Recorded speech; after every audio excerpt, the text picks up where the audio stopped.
Hello, welcome to Soil Mechanics Lab. We are going to do a permeability test, and we have two types of permeability test. We have the constant head permeability test and the falling head permeability test. So we are going to start with the constant head permeability test, which is what is in front of us here. We have some apparatus which are required for this test. We require two elevated cylinders, which or the water tanks, which are here. We also require a measuring cylinder to be able to collect the water, which is going to we are going to collect. We are also supposed to have a stopwatch, so that we are able to time the duration that it takes for us to be able to collect that amount of water. We are also supposed to have a soil sample, which is inside this cell, is what we call the cell. And this cell has what we call 3 levels of outlets. And from each level, we have to have there's a pipework which is connected all the way to these manometric tubes, which is on this side here. These are the manometric tubes, and each one of them has to be connected to one of these levels. We have the first level here, the second and the third level there. The first thing that we are supposed to ensure is, first of all, when we get our sample from the field, we need to come and mold it so that we put it inside this cell, what we call the cell.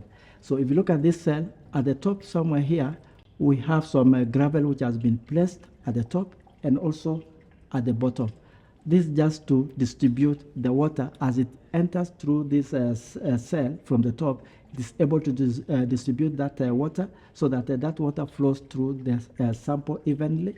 And also at the bottom here, we have some gravel so that we don't lose our soil sample from the cell itself, so that we only get the water flowing through.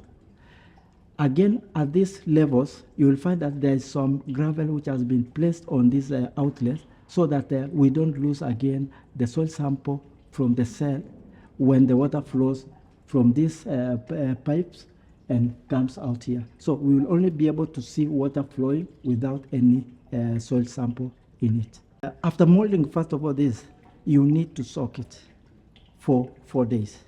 You don't mold and run the test like that. So you need to, first of all, soak that soil sample for 4 days, so that that sample is fully saturated with water, so that now you can be able now to run the test itself.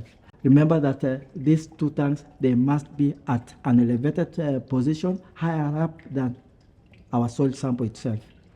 So our first tank here, there is this pipework which I've connected to this tap, and I've opened this tap so that I can be able to take the water into the first tank.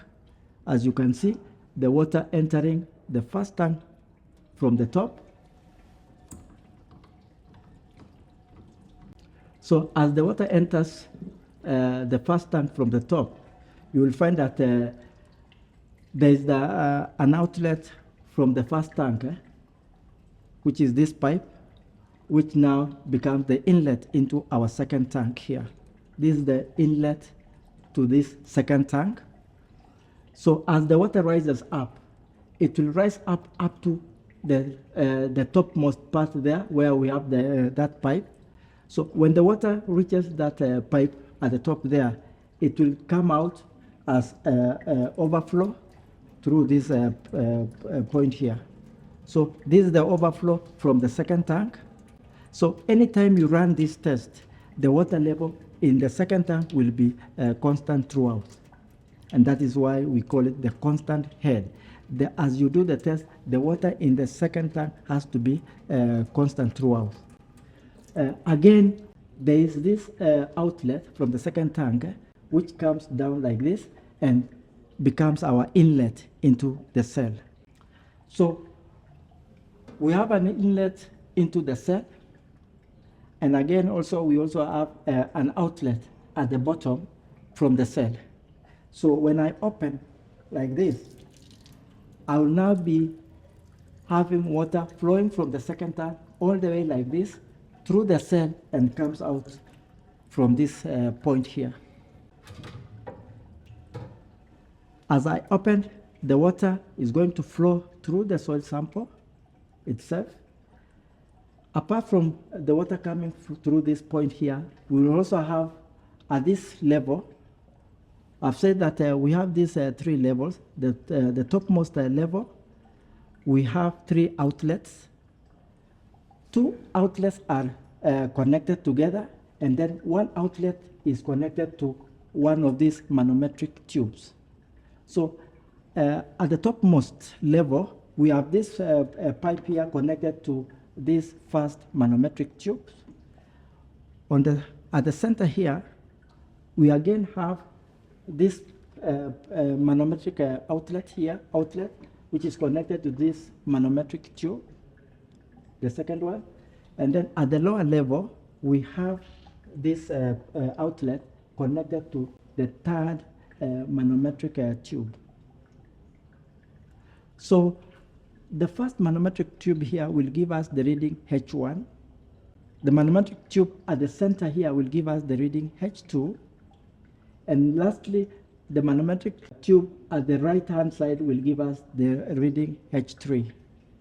So the moment I open this outlet to allow the water to flow through the soil sample, you will find that the water level in those manometric tubes will drop depending on the height at which the collection of water is being done.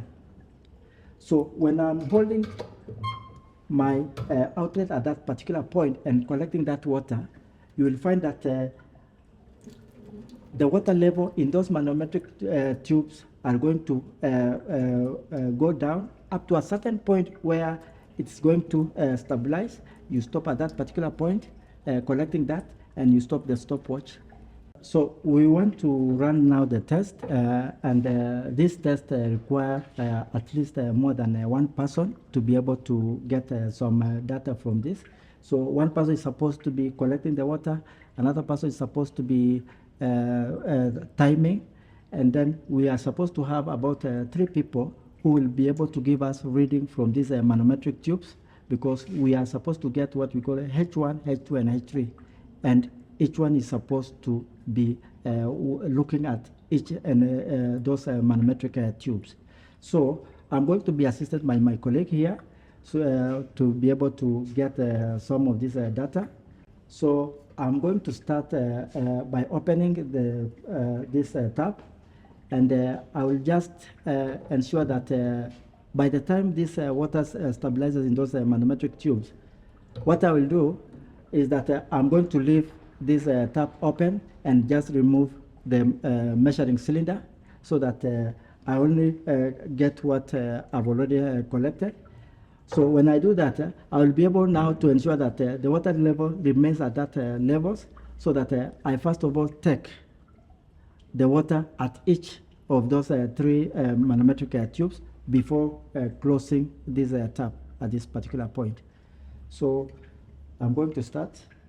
So 1, 2, 3.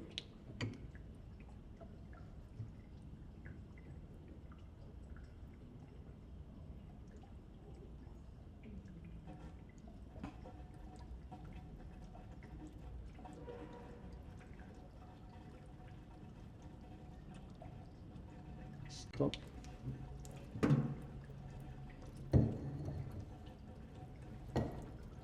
After collecting the water and removing that measuring cylinder, so I'll now have to get the H1, H2, and H3. So my H1 from at this particular point is 79.1. My H2 is 56.3, and my H3 is 24.8.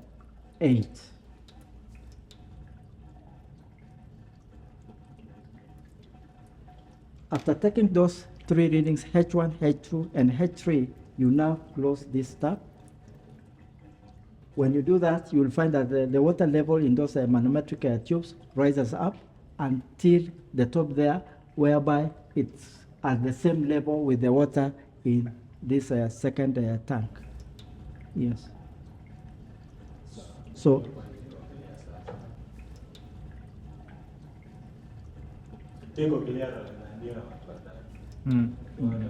Yes.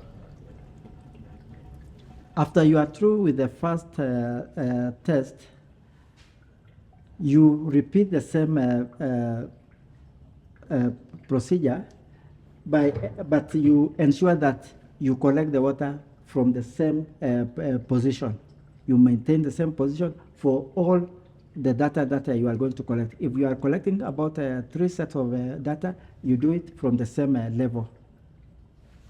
So before collecting, you must ensure that you reset your stopwatch. You must empty the measuring cylinder, and you must ensure that the water level in this second tank is at maximum level. So when that is okay, then now you repeat by opening the tap, you collect the water, and you have to ensure that as you open, you have to start the stopwatch, and you wait until the water stabilizes in those manometric tubes. You remove the measuring cylinder so that you don't continue collecting the water which is coming out from that outlet. Thereafter, you read again the volume of water collected. You also get the time that it took for you to be able to collect that water, and again you have to go back and read now the H1, H2, and H3 from those manometric tubes. After getting the 3 sets of data, you are now in a position to use the formula that we have to be able to calculate the coefficient of permeability of the granular soil sample.